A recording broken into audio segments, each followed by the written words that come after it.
PFI के ऊपर NIA का छापा पड़ा, पीएफआई के 100 से ज्यादा लोग पकड़े गए। इसके लिए मैं सरकार को, माननीय प्रधानमंत्री जी को, माननीय गृह मंत्री जी को धन्यवाद देता हूं कि बहुत ही लैंडमार्क काम हुआ है।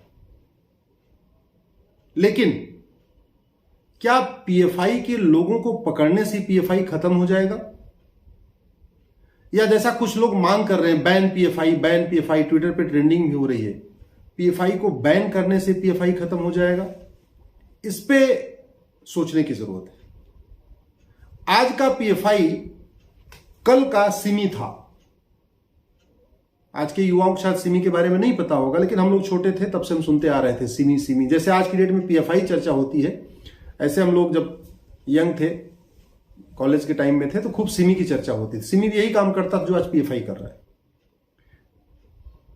कई साल तक सिमी के खिलाफ जांच हुई, सिमी के लोग पकड़े गए, सिमी के लोग जेल गए। फिर क्या किया, सिमी को बैन कर दिया।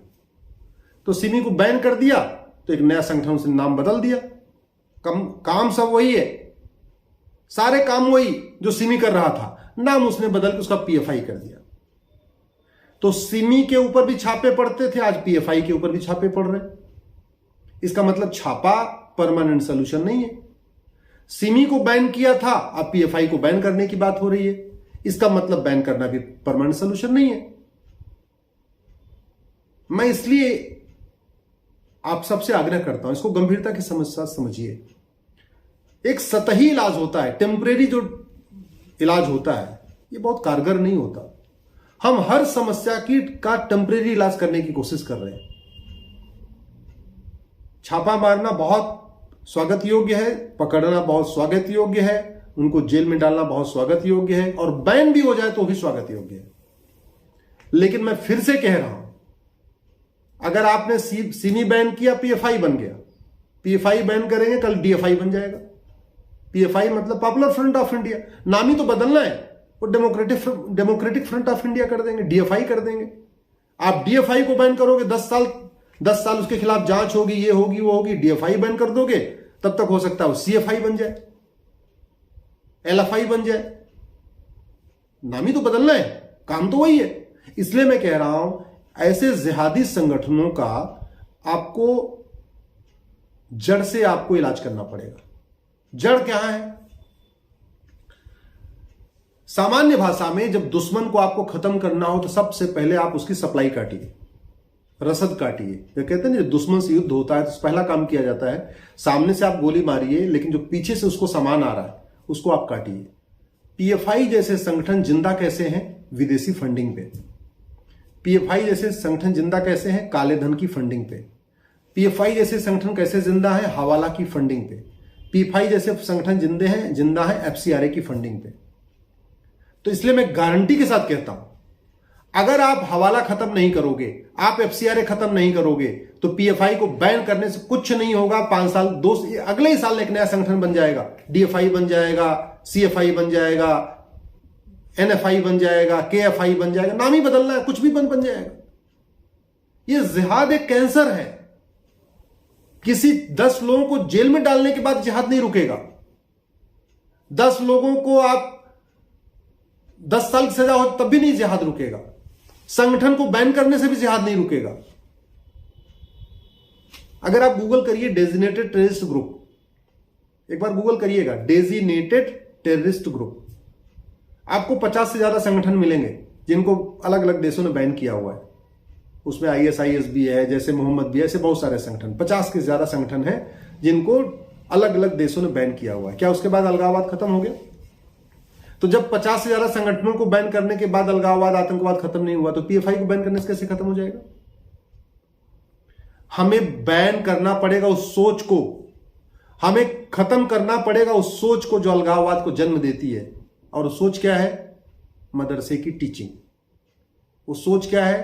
वो स्पेशल ट्रीटमेंट। वो सोच क्या है? विशेष दर्जा। वो सोच क्या है? विशेष स्कूल। वो सोच क्या है? विशेष किताब। और कैसे सब चल रहा है? विदेशी फंडिंग। तो आपको पहले विदेशी फंडिंग रोकना पड़ेगा, हवाला के जरिए हो रही, जो एफसीआरए के जरिए हो रही है। आपको मदरसा बंद करना पड़ेगा, और मदरसा बंद करेंगे तो क्या? तो कॉमन एजुकेशन लागू करना पड़ेगा। समान शिक्षा लाइए, नहीं 18 साल तक तो 16 साल तक, यानी 10वीं तक। मुझे तो समझ में नहीं आ रही है एजुकेशन सिस्टम चल क्यों रहा है। कभी और चर्चा करेंगे कि भाई 5 साल की प्राइमरी, फिर 3 साल का जूनियर, फिर 2 साल का हाई स्कूल, फिर 2 साल का इंटर, फिर 3 साल का ग्रेजुएशन। का लिए करना? अरे 5-5-5 लागू करिए। 5 साल का प्राइमरी, 5 साल का सेकेंडरी और 5 साल का ग्रेजुएशन। तो कम से कम 5 साल की प्राइमरी और 5 साल की सेकेंडरी, ये सबके लिए कंपलसरी करिए। सबकी एक किताब करिए 10वीं तक, यानी जब बच्चा 16 साल तक हो उसकी सबकी एक किताब करिए, तब उसकी सोच एक जैसी होगी। पूरी दुनिया में जहां भी मदरसा है वहां शांति नहीं है, जहां भी मदरसा है वहां अलगाववाद है, जहां भी मदरसा है वहां आतंकवाद है, जहां भी मदरसा है वहां आतंकवादी संगठन है, जहां भी मदरसा है वहां अलगाववादी संगठन है। सोच वहीं डाली जा रही है मदरसे में। हम उसको नहीं करें ban PFI, ban PFI, ban PFI.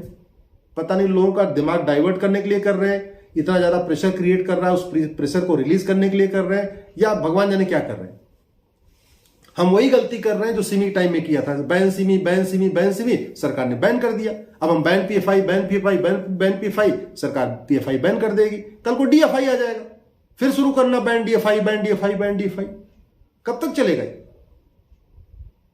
दूसरा, जब तक आप स्पेशल ट्रीटमेंट दोगे, भाई तुम स्पेशल हो, तब तक सोच खत्म नहीं होगी। उनको बराबर में, उनको इक्वल उसमें रखिए।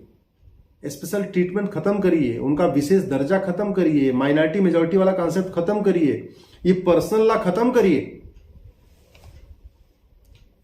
स्पेशल जो उनका स्कूल चल रहा है इसको खत्म करिए, कॉमन एजुकेशन ले आइए, कॉमन सिविल कोड ले आइए, पर्सनल लॉ सारे खत्म करिए। हिंदू, जैन, बौद्ध, सिख जितने अलग अलग कानून चल रहे सबको खत्म करिए, कॉमन सिविल कोड ले आइए। अलग अलग जो सीबीएसई, आईसीएसई, मदरसा board, UP board, Bihar board, सबको खत्म करिए, कॉमन एजुकेशन ले आइए। तब सोच एक जैसी होगी। लेकिन इससे भी बात नहीं बनेगी।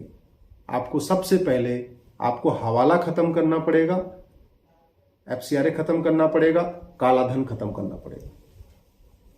और मैं आपको कई बार में कह चुका, फिर से कह रहा हूं, जब तक 100 रुपए से बड़ी नोट बंद नहीं होगी तब तक हवाला नहीं रुकेगा, तब तक काला धन खत्म नहीं होगा।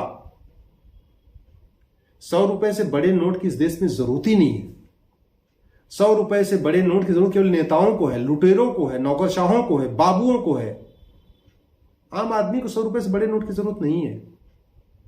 ये चली रही है 500 की नोट, 1000, 2000 की नोट केवल और केवल भ्रष्टाचारियों के लिए चल रही है। आम आदमी को इसकी जरूरत ही नहीं। आम आदमी थोड़ी बहुत तकलीफ होगी, लेकिन देश के सामने इतना बड़ा खतरा है, अगर वो खतरा खत्म हो जाए तो आम आदमी तैयार है इसको सहने के लिए। नोट बदली नहीं, नोटबंदी करना पड़ेगा। करेंसी एक्सचेंज नहीं करना पड़ेगा, डिमोनेटाइजेशन करना पड़ेगा। 2016 में नोट बदली हुई थी, 500 के बदले नया 500, 1000 के बदले 2000, वो नहीं चाहिए। नोटबंदी 500 और 2000 की नोट को परमानेंट बंद करना पड़ेगा। उससे हवाला बंद होगा, उससे काला धन बंद होगा। काला धन बंद होगा, हवाला बंद होगा, तब पीएफआई जैसे संगठनों की कमर टूटेगी। एफसीआरए कानून को खत्म करना पड़ेगा। आपको एक यहां पे एक कॉमन बैंकिंग कोड लाना पड़ेगा, तब जाके एफसीआर जो विदेशी फंडिंग हो रही है मिशनरियों को, वो रुकेगा। हवाला रुकेगा, 100 रुपए से बड़ी नोट बंद होगी, हवाला रुकेगा। हवाला रुकेगा तो जिहादियों की, जो खाड़ी देशों की फंडिंग रुकेगी। एफसीआरए खत्म करेंगे, कॉमन बैंकिंग कोड लाएंगे, तो मिशनरियों की वेस्ट कंट्रीज से जो अमेरिका से फंडिंग आ रही वो रुकेगी, तो मिशनरियों की कमर टूटेगी, तो जिहादियों की भी कमर टूटेगी, मिशनरियों की भी कमर टूटेगी। और इसके बाद आपको कठोर कानून बनाना पड़ेगा। इस 1860 के आईपीसी को रद्दी के टुकड़े में, रद्दी की टोकरी में फेंकना पड़ेगा। यह हमारे काम की नहीं है। अगर ये ठीक होती तो कम से कम अपराध कम होता, भ्रष्टाचार कम होता, जमाखोरी, मिलावटखोरी, कालाबाजारी कुछ तो कम होती, अलगाववाद कम होता, कट्टरवाद कम होता, मजहबी उन्माद कम होता, नक्सलवाद कम होता, माओवाद, कुछ तो कम नहीं हो रहा। फिर हम इसको क्यों ढो रहे? इसलिए मैं कहता हूं कि जो दुनिया भर के 50 कानून चल रहे हैं ना, काला धन का अलग कानून, बेनामी लेन देन का अलग कानून, हवाला का अलग कानून, घूसखोरी का अलग कानून, जमाखोरी का अलग कानून, बेनामी संपत्ति का अलग कानून, आय से अधिक संपत्ति का अलग कानून, ये कानूनों का मकड़जाल खत्म करना पड़ेगा। खत्म करके एक कॉमन पिनल कोड बनाना पड़ेगा, एक नई पिनल कोड बनाना पड़ेगा, कॉमन, वो जिसमें सारे कानून एक साथ हों। और मैं आपको दिखाता हूं, ये जैसे हमारे यहां तो भ्रष्टाचार अपराध के 50 कानून चलते हैं। ये अमेरिका में फेडरल पिनल कोड, इसी में सब है। इसी में घूसखोरी है, इसी में जमाखोरी भी है, इसी में मिलावटखोरी भी है, इसी में कालाबाजारी भी है, इसी में मुनाफाखोरी भी है, इसी में नशा तस्करी भी है, इसी में मानव तस्करी भी है, इसी में सब है। अब ये अच्छा है ना कि एक किताब रख लिया, पुलिस स्टेशन पे एक किताब रख लिया, हवलदार थानेदार को केवल यही किताब पढ़ना है, सारा उसको आइडिया हो गया भाई क्या क्या अपराध होगा, कौन कौन सा कानून चल। हमारे देश में इतने कानून हो गए कि हवलदार थानेदार तो छोड़िए, यहां वकील और जज कंफ्यूज हो जाते। वो 12वीं पास बेचारा हवलदार उसको क्या करेगा, कितना पढ़ेगा भाई? बीए पास थानेदार कितना पढ़ेगा? वो जज थोड़ी है कि दिन भर ही पढ़ता है, उसको बाकी काम भी करने हैं, उसको लॉ एंड ऑर्डर भी ठीक करना है, अपराधियों को पकड़ना है, गिरफ्तारी करनी है, छापा मारना है, क्या क्या करना है उसको, ट्रैफिक भी देखना है उसको, लॉ एंड ऑर्डर भी देखना है, वीआईपी ड्यूटी भी करनी है, मंत्री जी आ रहे हैं तो क्या क्या करेगा। तो इसलिए कह रहा हूं कि हमें कानून चाहिए अमेरिका का फेडरल पिनल कोड जैसा। किसी के यहां बेनामी संपत्ति मिले, आज चाइना में वहां के लॉ मिनिस्टर को फांसी हुई है, लॉ मिनिस्टर को फांसी हुई है, बेनामी संपत्ति थी उनके पास, आज से थी संपत्ति। हमारे देश में जितने अलगाववादी हैं सबके पास बेनामी संपत्ति, करोड़ों की बेनामी संपत्ति। जितने माओवादी, नक्सलवादी, अलगाववादी या पीएफआई के लोग हैं, जितने भी देश विरोधी लोग हैं, ये कोई मुफ्त में काम नहीं करते, सब मोटा पैसा लेते हैं, ये पैसे के लिए करते हैं। देश विरोधी ट्वीट करने वालों के पास तगड़ा पैसा है, विदेशों से फंडिंग आती है, इसलिए वो देश विरोधी ट्वीट करते हैं। तो जितने भी देश विरोधी काम करने वाले, इन सब के पास काला धन है, इन सब के पास बेनामी संपत्ति है, इन सब के पास ऐश्वर्यिक संपत्ति है, लेकिन वो फिर भी काम करते जा रहे हैं, फिर भी विदेशों से पैसा ले रहे हैं। उनको पता है कानून घटिया, हमारा कुछ नहीं होने वाला। बस 70,000 करोड़ के कामन घोटाले में किसी को फांसी नहीं हुई, न किसी की 100% जब संपत्ति जब्त हुई। 1,76,000 करोड़ के 2G घोटाले में न किसी को फांसी हुई, न किसी की 100% प्रॉपर्टी जब्त हुई। 1,86,000 करोड़ का कोयले घोटाले में न किसी को फांसी हुई, न किसी की 100% प्रॉपर्टी जब्त हुई। तो ये जो देश विरोधी ट्वीट करने वाले जानते हैं हमारा कुछ नहीं होने वाला। ये जो जाति के आधार पर समाज को बांट रहे हैं, जाति का जहर घोलते रहते हैं, अंडल मंडल पर पता नहीं कौन कौन है, ये मंडल का मंडल करते रहते हैं दिन भर। ये जानते हैं इनको कानून घटिया, हमारा कुछ नहीं होने वाला, इसलिए कर रहे हैं। भारत और चाइना में अंतर क्या है? क्या चाइना का जो प्रेसिडेंट है हमारे प्राइम मिनिस्टर से ज्यादा अच्छा है, ज्यादा ईमानदार है, ज्यादा देशभक्त है, ज्यादा मेहनती है? नहीं, उनका कानून अच्छा है। सिंगापुर में इतनी शांति क्यों है? क्या सिंगापुर के प्रधानमंत्री हमारे प्रधानमंत्री से ज्यादा अच्छे हैं, ज्यादा ईमानदार हैं, ज्यादा राष्ट्रभक्त हैं, ज्यादा मेहनती हैं? नहीं। अंतर क्या है? उनका कानून अच्छा है। अमेरिका हमसे ज्यादा खुशहाल क्यों है? क्यों वहां पे शांति है? क्यों वहां पे ऐसी हरकतें नहीं होती जो भारत में हो रही है? पीएफआई ऐसे संगठन अमेरिका में क्यों नहीं पैदा हो रहे? ये नक्सलवाद, माओवाद अमेरिका में क्यों नहीं हो रहा है? ये Rohingya Bangladeshi America, Singapore, China क्यों नहीं जाते? कानून अच्छा है भैया, सीधी सी बात है। जहां कानून का राज होगा और वहां कानून अच्छा होगा तो राज अच्छा होगा। कानून का राज है और कानून घटिया है तो राज घटिया होगा। प्राइम मिनिस्टर कितने ही अच्छे हो, मुख्यमंत्री कितने ही अच्छे हो, कानून घटिया होगा तो राज घटिया होगा, ये मानिए आप।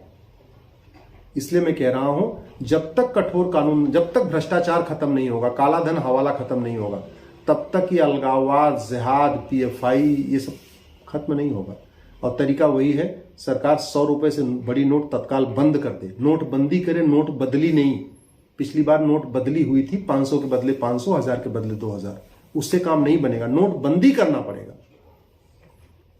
प्रॉपर्टी को आधार से लिंक करने के लिए कानून बनाए तत्काल, देर नहीं करना चाहिए।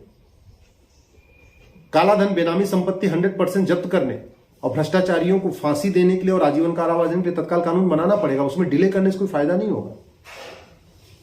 इसलिए मैं कह रहा हूं आप सब लोग मिलके कठोर कानून की मांग करिए, पुलिस रिफॉर्म की मांग करिए, जुडिशियल रिफॉर्म की मारिए, इलेक्शन रिफॉर्म की मांग करिए।